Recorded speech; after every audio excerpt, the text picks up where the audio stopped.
नमस्कार मैत्रिणींनो, आज मी विचार केला नर्सरीमध्ये जाऊन 2-3 रोपं घेऊन यायचे, कारण बरेच दिवस झाले माझ्याकडे तुळशीचं रोप नाही, गुलाबाचं रोप नाही. आणले होते ते जळून गेले. मग मला वेळच मिळत नव्हता. मग मी आज आमच्या शेजारच्या नर्सरीमध्ये गेले आणि तिथं रोपं पाहिली. खूप सुंदर अशी नर्सरी होती.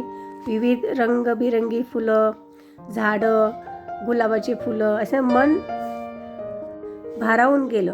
कोणते झाडं घेऊ कोणते नाही असं मला झालं. पण पहिले तर मी सगळी नर्सरी छान पाहिली आणि मला कोणतं फूल आवडतं कोणतं नाही ते मी पाहिलं. मला आता तुळशीची आणि शोभेची झाडं घ्यायची होती आणि काही फुलांची झाडं घ्यायची होती. ती मी सर्व नर्सरी खूप छान अशी पाहिली. काही आवडलं, काही नाही आवडलं आणि अशा पद्धतीने मी छान 3-4 रोपं घेतली. तर ती रोपे घरी आणली आणि सर्व रोपं गाडीमधून हळूहळू सगळं आमच्या घरामध्ये ठेवायला लागले. आता एक स्टेप तर झाली, एक पाऊल तर टाकलं मी झाडं आणण्याचं. आता थोड्या वेळानंतर मी परत ते झाडं लावणार आहे. तर आपण भेटूया नवीन ब्लॉगमध्ये. तुम्हाला हा व्हिडिओ आवडला असेल तर लाईक, शेअर, सबस्क्राईब करा.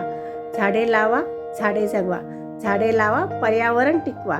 हा संदेश सर्वांसाठी आहे. त्यावेळी प्रत्येकाने एक झाड लावलं पाहिजे. पहा, मी तर तुळशीचे रोपं घेतलेले आहेत, गुलाबाचे काही झाडं घेतलेले आहेत.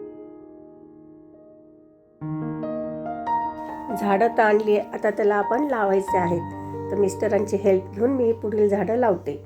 तोपर्यंत तुम्ही माझ्या चॅनलला लाईक, सबस्क्राईब करायला विसरू नका. बाय.